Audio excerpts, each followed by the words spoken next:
श्री अरबिंदो ने 1947 में कह दिया था, what India has gain today is only the political independence. India is not yet free.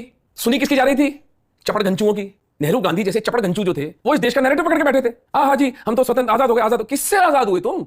जिन गोरों ने तुम्हारे किसी मंदिर को कभी नहीं तोड़ा, जिन गोरों ने तुम्हारे धर्म की कोई हानि नहीं की, जिन गोरों ने तुम्हें agricultural colleges, medical colleges, railway का नेटवर्क, पोस्टल नेटवर्क दिया, और स्वामी श्रद्धानंद के हत्यारे और वो जो पूरा का पूरा, और तुम्हारे सामने मुस्लिम लीग ने आकर के और एक राष्ट्र के टुकड़े कर दिए और उसको भी बॉचअप कर दिया। अकेले अकेले बाबा साहब भीमराव अंबेडकर थे, एक कद्दावर नेता, जिन्होंने कहा था since India has been partitioned on the basis of religion there should be a total exchange of population. पूरी जनसंख्या का विनिमय होना चाहिए। तो भाई साहब, ना तो उमेंद्र रत्न को निमित्त खोलने की जरूरत पड़ती, मैं भी कहीं कुछ बैठ करके किसी फीजी के किसी आइलैंड के ऊपर पीना कोलाडा पी रहा होता और तली हुई मछली खा रहा होता। बिल्कुल, इनके पापों का फल है ये 8वें नरक में सड़ेंगे गांधी और Nehru.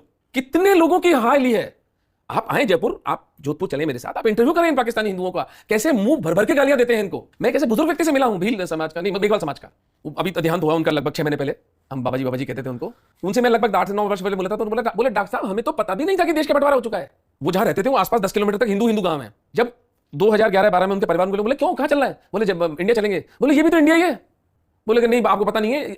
Can you believe this happened? मैंने उस व्यक्ति से मिला हूं मैं। बोला साहब हमें तो पता भी नहीं था कि देश का बंटवारा हो चुका है। 3rd जनरेशन पोस्ट इंडिपेंडेंस के बाद में बैठा हुआ जो व्यक्ति है। तो इनके पापों का कोई हिसाब नहीं है, बेहिसाब इनके पाप हैं। और उससे भी आश्चर्य, जब मैं इनके चरण चुंबन करते देखता हूं हिंदुओं को, कोई हिंदू अपने पुरखों के हत्यारों का इस तरह चरण चुंबन करता है, मुझे नहीं पता उसको क्या कहा जाए। I have no words for that.